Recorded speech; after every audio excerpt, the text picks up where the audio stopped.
Aizvadītajā sestdienā, 27. aprīlī, visā Latvijā norisinājās Lielā talka – tradicionālais pasākums, kura laikā ik gadu tiek sakoptas daudzas piesārņotas vietas, kā arī veikta teritoriju labiekārtošana. Jēkabpils novada pašvaldības darbinieki ar ģimenēm talkoja Jēkabpils meža parkā, atbrīvojot Radžu ūdenskrātuves krastus no krūmiem un kokiem, kā arī savācot nozāģētos zarus. Tāpat teritorijā tika vākti atkritumi. Dalība Lielajā talkā tā pēc patiesības ir tradīcija 11 gadu garumā.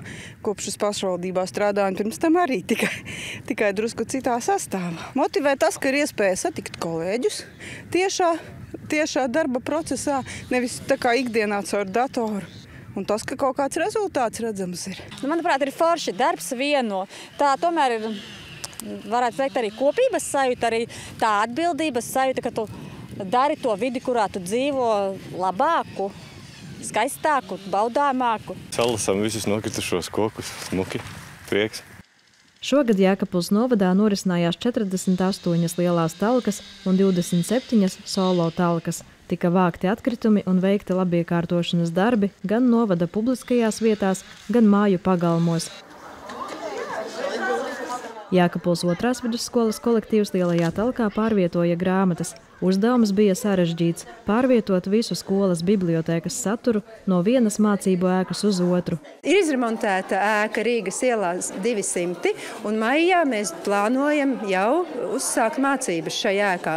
Un ir svarīgs darbs pārvietot no Rīgas ielas 192 biblioteku uz Rīgas ielu 200. Un mums ir gana daudz palīgu, gan skolotāju, gan skolēnu.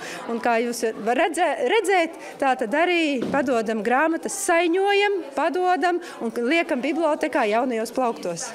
Ņemot vērā, ka bibliotēkas telpas atrodas ēkas 2. stāvā, bija jāveido gara cilvēku ķēde, lai grāmatas no automašīnas varētu nogādāt vajadzīgajā vietā. Vajag enerģiju, ja pa ziemu nekas nav darīts, tad tagad ir jāpatrenējas, bet tas ir liederīgs darbs un visiem vajadzīgs.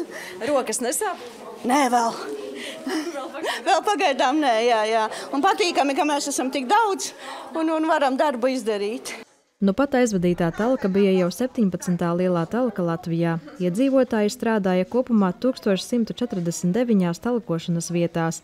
Sandra Pēgiļkalne, Kaspars Daņeļevičs, Vidusdaugavas televīzija.